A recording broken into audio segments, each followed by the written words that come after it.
Yeah, so we made it. We're here. The worst conditions ever.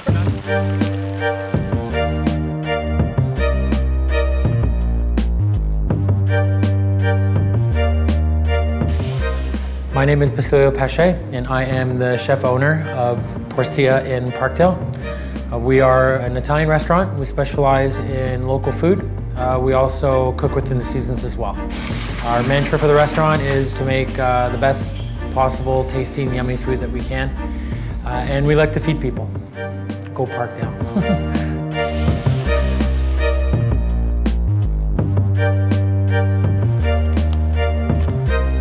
My name is Nicholas Stark. I am a forager and a chef. It's a great passion of mine, and I really love being out in nature and just picking wild vegetables when they're in season. There's nothing better. I know Nick because he was one of my students at Canoe. He was actually my first, I guess, like mentor in the kitchen. We've known each other for 10 years now, so it's been quite a while. And yeah, just amazing guy. Great to work for, great to work with, and just super knowledgeable and makes incredible food. After a long drive, we finally got to our location, and that's where we met up with Leah from Bar Isabel and Nick. They had already started foraging. Hey! Hey! Yeah, what's up? It's Fiddlehead heaven over here. I'm super excited to get to cook with Baz. It's been almost 8 years, and especially when someone like Baz, who's so city oriented, to get him up here and just kind of be cooking with him, it's going to be really exciting and great experience. I'm a city boy, and the idea of me spending a day in an undisclosed part of the country while it's raining and wilderness and forest-like is a little unsettling to me. So I over-prepared. I normally don't dress this stylish, but me being a little bit of a princess, I kind of had to leave the nudies and my and my cons at home. So I did get the outfit specifically for today. I knew that we would be kind of getting down and dirty.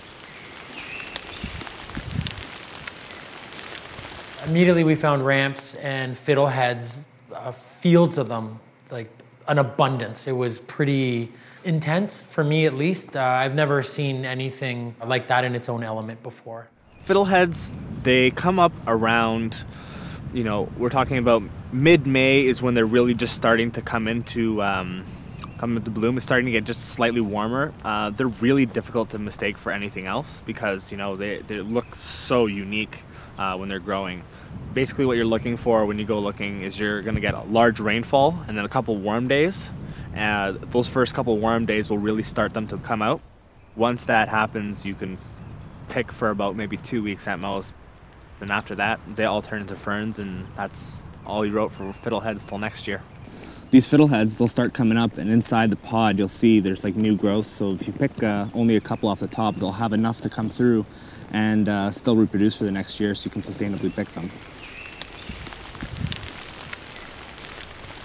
The dandelion green is one of the first things up as well in the year, yeah. So it's really easy to identify because of the leaf shape and just the fact that it's so early in the year that there's so few things up that you're really getting, These will go all year round?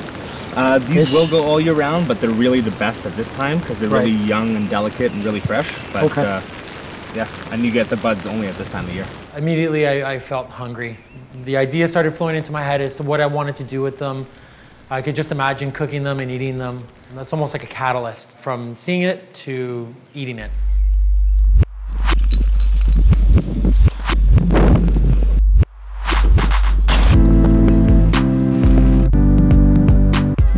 It was pretty crazy, the whole situation. I mean, there's two people looming over me, holding umbrellas while I'm, had this stupid idea to make pasta outside and cook it in the middle of nowhere.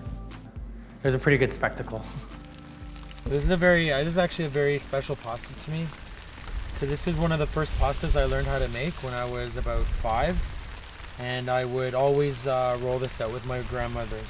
It's something that I put on the menu on and off at Porzia, and when we do make it, I always insist that we make it by hand, so we don't use a cavatelli machine. So then that way you kind of, feel the suffering and the pain makes it taste that much better. For the pasta, we foraged some great items, and that's what I put in the pasta itself. Some ramp bottoms, some leaves, and a little bit of pepperoncini just for some heat. We did some fiddleheads, some wild dandelion as well. When we process the fiddleheads, we have to give them a quick blanch first. You're not supposed to eat too many of them raw. They can be a tiny bit poisonous. I also brought up some spot prawns, and the spot prawn season had just opened up about 5 days before we went up.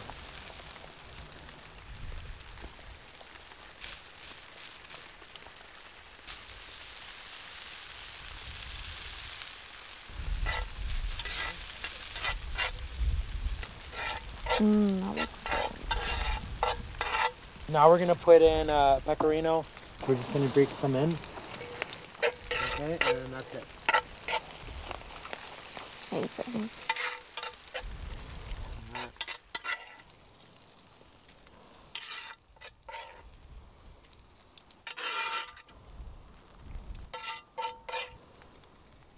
Just a little bit more cheese. Can never have too much cheese. That's true. And there you go. No one is ever allowed to complain about making pasta ever again. Yeah. Your grandma's gonna be really proud. Okay, so let's eat this. There you go, ladies first. Oh, thank you. There. Thank you. Oh my god. I'm gonna eat all this if no one takes it from me. Please, go for it. Please. I could use a cocktail after all that Yeah, rain. we need a cocktail. Let me make you a cocktail, please.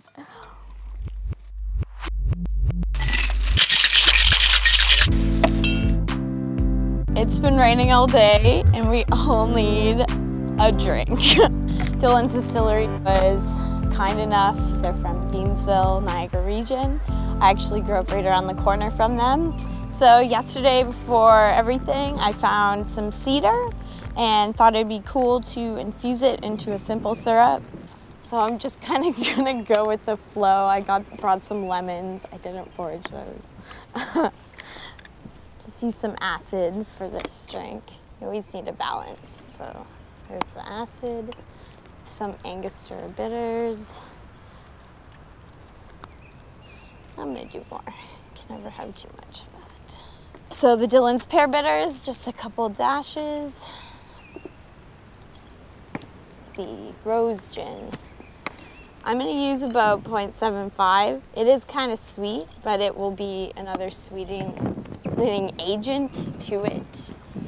And then the Dylan's white rye. We need this strong today. I'm gonna do 1 ounce and 2/4. All right, let's try the cedar simple syrup. Get all that stuff in. That's a rose gin sweet. I'm just gonna do like half. Yeah.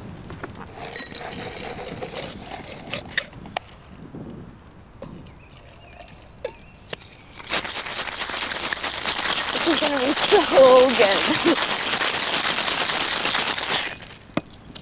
I think anything right. Okay. We're working with stuff here.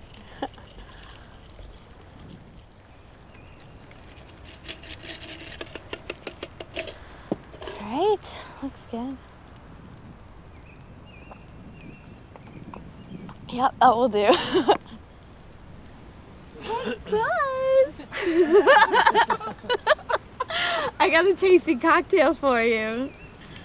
Before it starts raining again, we need to cheers what we just did. Cheers. Cheers. Thanks We for made the it. gnocchi. We made it. At the end of the day, when Leah gave us that great cocktail, my first thought was I could probably use 6 more cocktails. That's so good. Let's smash this. I know. It was this big sense of accomplishment, just being outside and making great food. We, muscled through this pretty tough day. It gives you a huge appreciation for what, foragers and stuff do. It's not easy. No. It's not easy at all. Nope, it's a wet job. Drenched. Wet dog. Great day though. You should have bought the pants. I should have brought the pants. Next time.